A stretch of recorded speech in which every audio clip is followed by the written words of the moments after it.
Maseret Eruvin, résumé du Daf Kaf. La Gemara traite le cas d'un Khatser, une cour, qui rentre entre les deux passim, entre les passim.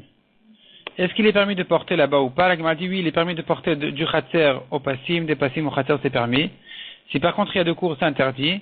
Dans le cas où les deux Khatserot par contre ont fait un Eruv entre eux, et qu'ils ont droit de porter de l'un à l'autre, dans ce cas-là, la Gemara ramène une marloquette.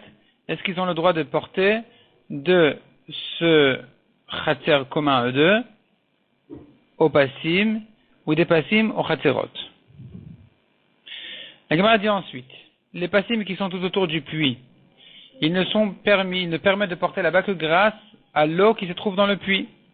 Si l'eau a séché, il n'y a plus d'eau, il est interdit de porter. S'il a replu pendant Shabbat, le puits s'est rempli, il est à nouveau permis de porter grâce au passim. Autre halakha dit la Gemara, celui qui jette un objet du Reshut Harabim entre les passim, à l'endroit entre les passim, il est chayav, parce que c'est considéré comme un Reshut Yachid, même s'il n'y a pas d'eau dans le puits, c'est quand même considéré en tant que mechitot, c'est considéré minatora comme un Reshut Yachid, malgré qu'a priori midrabanan il est interdit de porter là-bas. Cependant, celui qui va jeter du Reshut Harabim à cet endroit-là, il est chayav. La Gemara dit, le chidush il est que même si cet endroit-là il est traversé, il est devenu un passage public, malgré tout, ça n'annule pas les passim. Donc, comme ce qu'on a vu dans notre Mishnah, la Marloquette, que selon Tanakama, si il y a un passage public qui traverse cet endroit-là entre les passim, eh bien, ça n'abîme pas la mérita des passim. La Gemara ramène ensuite une Mishnah qui dit un homme n'a pas le droit de se tenir dans un Reshut Harabim et de boire dans un Reshut Yachid, ni inversement. Et inversement aussi. Il ne peut pas se tenir dans un Reshut Yachid et boire dans un Reshut Harabim. Sauf si vraiment il a sorti la tête et la majorité de son corps. Dans ce cas-là, il a le droit de boire dans un autre domaine.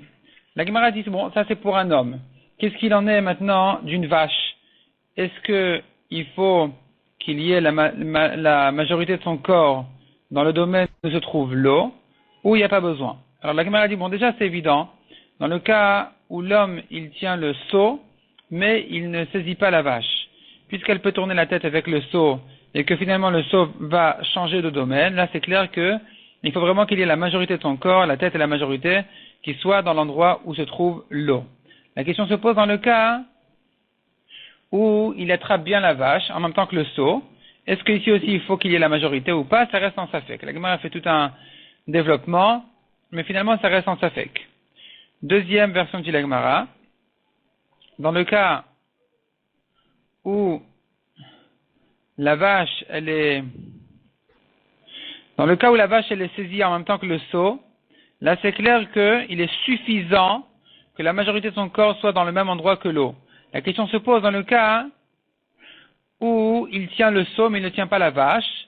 Est-ce que dans ce cas-là il est suffisant d'avoir la majorité de son corps dans dans le même domaine que l'eau? Ou bien là il faut vraiment que la totalité de son corps soit là-bas? La Gemara essaye d'amener des preuves, mais finalement les preuves sont toutes repoussées, donc ça reste en question. Au passage, la Gemara traite un cas un peu spécial, qui est le cas où la vache qui est dans la ferme, elle sort sa tête pour manger de la mangeoire qui est à l'extérieur de la ferme, mais qui quand même répond aux conditions qu'il faut pour être considérée comme un Reshut Yachid. Donc la mangeoire, elle fait 10 fachim de haut et 4 fachim de large. Cette mangeoire-là, elle continue, elle se prolonge jusqu'à entre les passim.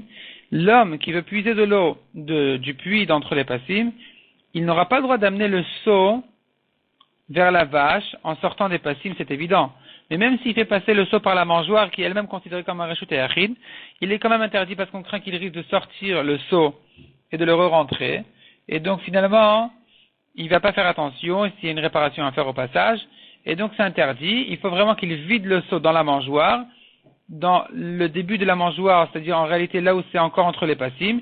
Et l'eau, elle va d'elle-même se diriger vers la vache qui pourra, de là où elle est, boire l'eau.